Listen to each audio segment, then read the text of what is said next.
उनके बारे में बोलता रह जाऊं तो दिनों दिन लग जाएगा,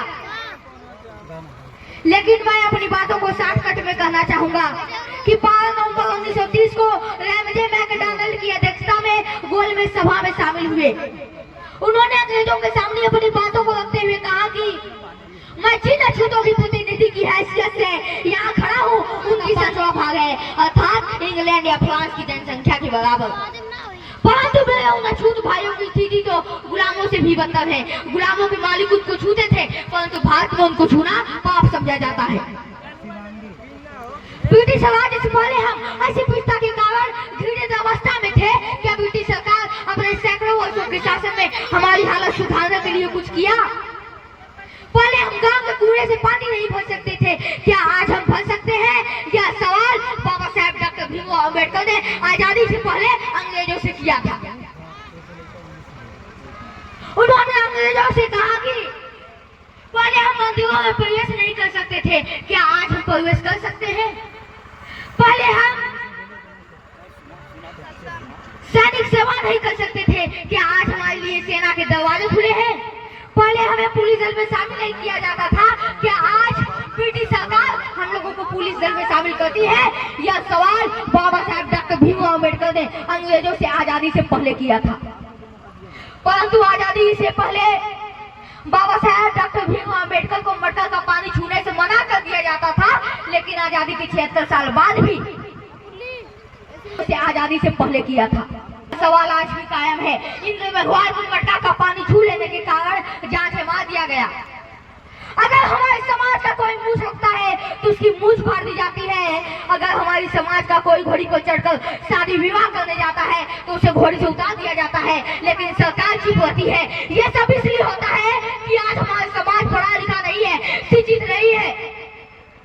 हाथरस में एक बेटी को जिंदा जलाया गया, लेकिन सरकार चुप रहती है। अंग्रेजों ने तो हमारे उत्थान के लिए कई कानून बनाए, लेकिन वर्तमान सरकार हम लोगों को उखाड़ फेंकने के लिए कानून बना रही है। आप लोगों ने देखा कि किसान अपनी मांग मांगने के लिए दिल्ली की तरफ रवाना हो गए थे, तो सरकार उनके रास्ते में बाधा बनकर उनके रास्ते को रोक रही थी। कहीं खाई खोल रही थी, तो कहीं बड़ी बड़ी दीवार खड़ा कर रही थी, तो कहीं सड़क पर कील बिछा रही थी, तो कहीं आंसू के गोले फेंक रही थी। लेकिन सरकार को ये नहीं पता कि वो किसानों का रास्ता नहीं रोक सकती। पर्वतों का सीना चीर कर रास्ता बना देने वाले दशरथ मांझी जैसे लोग हैं। याद रखना, हम दरिया हैं, हमें अपना हुनर मालूम है। हम जिधर से जाएंगे वो रास्ता हो जाएगा, हम जिधर से जाएंगे वो रास्ता हो जाएगा। मेरे समाज के लोगों कहते हैं जिस ओर जमानी चलती है उस ओर जमाना चलता है। तो मेरे समाज के लोगों, आप लोग अपने जीवन में झांक कर देखिए, आप किस तरफ बढ़ रहे हैं। आप दारू के ठेके की तरफ बढ़ रहे हैं, आप नशे की तरफ बढ़ रहे हैं, आप रील बनाने की तरफ बढ़ रहे हैं, आप महापुरुषों के बताए हुए रास्ते के विपरीत चल रहे हैं। भगत सिंह मात्र 20 नौजवानों का संगठन बनाकर पूरे देश में क्रांति पैदा कर दी थी, तो आज वह जिम्मेवारी आज हम लोगों के कांधे पर है। हम लोगों को उन वीर महापुरुषों के सपनों को जरूर पूरा करना होगा।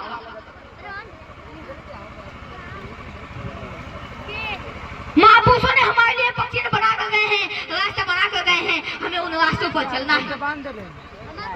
कहते हैं कि है कोई सूरमा इस जग में, है कोई सूरमा इस जग में जो अपना इतिहास बनाता है। कोई चलता है पक्षियों पर, कोई पक्षी बनाता है, कोई चलता है पक्षियों पर, कोई पक्षी बनाता है।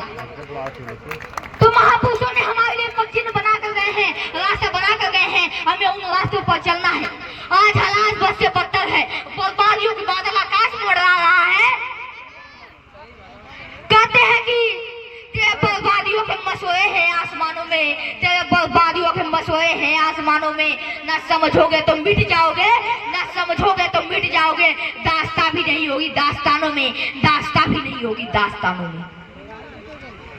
तो आज हम लोगों को बोलने की जरूरत है।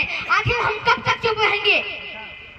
अब हम लोगों को बोलना होगा, अपनी मान सम्मान की लड़ाई लड़नी होगी, अपनी हक अधिकार की बात करनी होगी।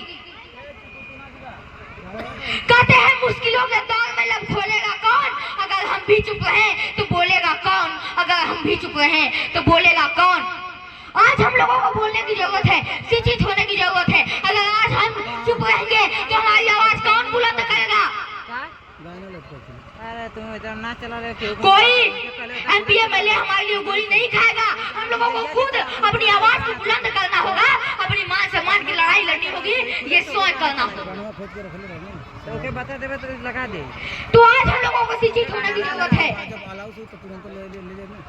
बाबा साहब डॉक्टर भीमराव अम्बेडकर ने कहा था, शिक्षा वह चांदी का दूध है जो पिएगा वो दहाड़ेगा। मम्मा का नाम है जो शिक्षित होकर बोलता है, अपने मान सम्मान की लड़ाई लड़ता है, अपने हक अधिकार की बात करता है, अपनी लड़ाई लड़ता है। तो आज शिक्षित होने की जरूरत है, अपने मान सम्मान की लड़ाई लड़ने की जरूरत है। इस गुलामी की जंजीरों को तोड़ना होगा, अपनी हक अधिकार की बात करनी होगी। बाबा साहब डॉक्टर भीमराव अम्बेडकर ने कहा था, नारी गुलाम हुई तो बच्चे गुलाम हुए, बच्चे गुलाम हुए तो परिवार गुलाम हुआ, परिवार गुलाम हुआ तो समाज गुलाम हुआ, समाज गुलाम हुआ तो राष्ट्र गुलाम हुआ। इस गुलामी का सिद्धांत है